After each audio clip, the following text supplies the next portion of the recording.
Now, we've got something that we call the pitching session.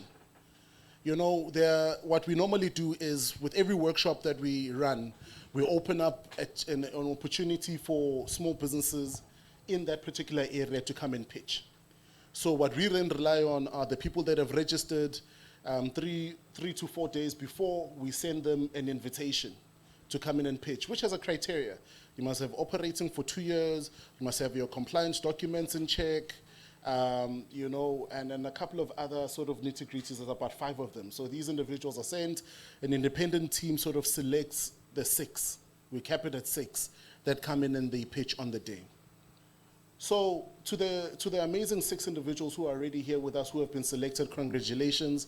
But just also over and above, we've got a panel this side, which comprises of speakers, partners, and amazing entrepreneurs that are seasoned, that have done extremely well in their own individual journeys, who will then be judging and adjudicating today's session.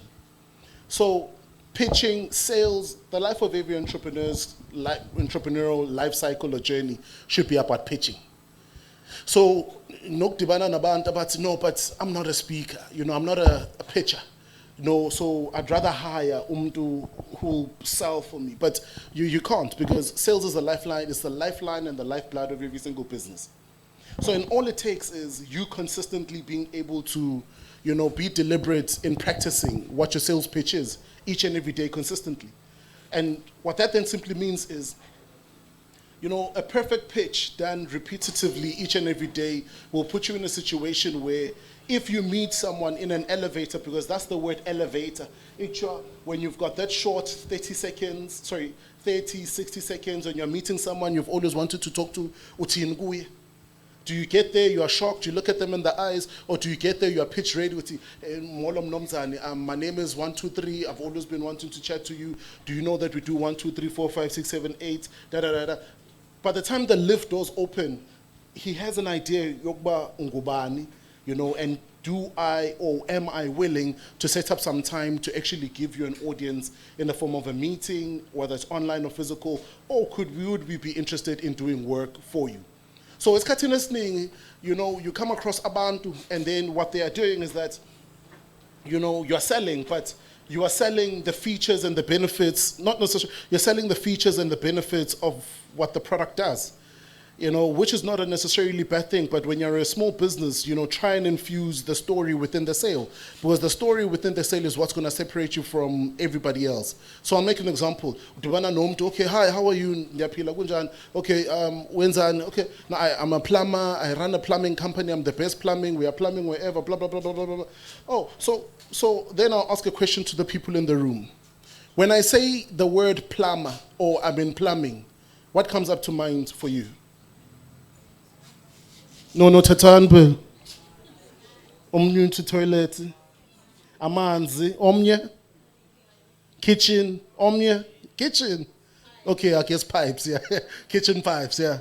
And that's exactly where the problem is. So you've given them more of a problem than a solution by telling them that you're a plumber. Because you know what then happens in the mind of a human being? The moment I tell you a word, for the fact that I've had an experience with that particular word, I assimilated another experience. So if my last experience with a plumber was not a good one, if the only thing I know about plumbers is that they only do toilets, if the only thing I know about plumbers is that they only do kitchen pipes or PVC pipes or metal pipes, then I will then assume that that's all you do. And then my response will always be, no, I say right. But then you get there and you're frustrated and you're upset, thinking to yourself, no, I will go right because I've got the actual solution. So you're not telling me the solution, you're telling me what the industry does. So when you then start to shift that, you must sell the individual on the effect or the impact of what your actual business does.